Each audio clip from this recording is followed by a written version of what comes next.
बाबा बुल्ले शाह फरमाते ने, ना मैं मोमन विच मसीतां, ना मैं विच कुफर दियां रीतां, ना मैं पाकां विच पलीतां, ना मैं मूसा ना फिरौन। की जाना मैं कौन बुलिया, की जाना मैं कौन।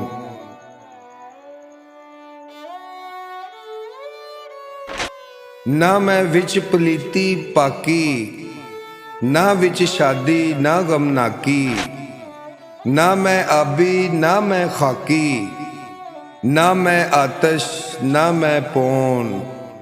की जाना मैं कौन बुलिया, की जाना मैं कौन। ना मैं भेत मजहब दा पाया, ना मैं आदम हवा जाया, ना कुछ अपना नाम दुराया, ना विच बैठन ना विच बोन। की जाना मैं कौन बुलिया, की जाना मैं कौन।